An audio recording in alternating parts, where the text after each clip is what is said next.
সম্পর্ক ছিন্ন করায় প্রেমিকার বাড়িতে হামলার অভিযোগ। প্রেমিকাকে আগ্নেয়াস্ত্র ও ছুরি দেখিয়ে ভয় দেখানো হয় এমনটাই জানা যাচ্ছে এবং এই হুমকির অভিযোগ পরিবারের লোকজনদেরও। কাশীপুরের ওই ঘটনায় অভিযুক্ত যুবক গ্রেপ্তার। এই ঘটনা সম্পর্কে আরো আপডেট নেব। আমাদের সঙ্গে ফোন লাইনে রয়েছেন প্রতিনিধি রিয়া মাঝি। রিয়া, কি আপডেট রয়েছে, কি জানা যাচ্ছে এখনো পর্যন্ত? দেখো, প্রেমিকার সম্পর্ক ছিন্ন করার অভিযোগ এবং সেই অভিযোগের ভিত্তিতেই মূলত আক্রোশ প্রেমিকের এবং সেই আক্রোশ বশত তার বাড়িতে এসে হামলা চালায় এবং সেই হামলা চালানোর অভিযোগ এবং তাকে শ্লীলতাহানিও করা হয়েছে বলে এমনটা অভিযোগ এবং তরুণীকে আগ্নেয়াস্ত্র ও ছুরি দেখিয়ে ভয় দেখানো হয়।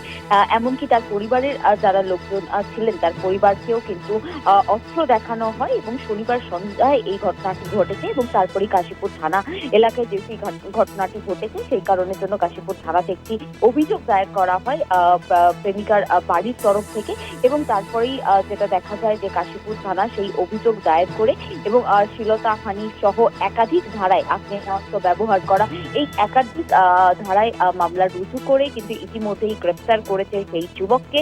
অমিত চক্রবর্তী নাম সেই যুবকে, তাকে ইতিমধ্যেই গ্রেফতার করেছে। মূলত যেই অভিযোগ তার বিরুদ্ধে ছিল যে আগ্নেয়াস্ত্র দেখিয়ে মারধর করা, শ্লীলতাহানি এবং তার কারণবশত যেমনটা সেটা হচ্ছে যে প্রেমিকার সম্পর্ক ছিন্ন করেছে, এই কারণের জন্যই কিন্তু মূলত এই কাজ করেছিলেন সেই যুবক এবং সেই যুবককে ইতিমধ্যে গ্রেফতার করেছে কাশীপুর থানার পুলিশ।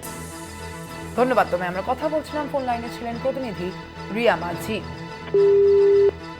সম্পর্ক ছিন্ন করার কারণেই প্রেমিকার বাড়িতে হামলার অভিযোগ। প্রেমিকাকে আগ্নেয়াস্ত্র ও ছুরি দেখিয়ে ভয় দেখানো হয় বলে অভিযোগ সামনে এসেছে।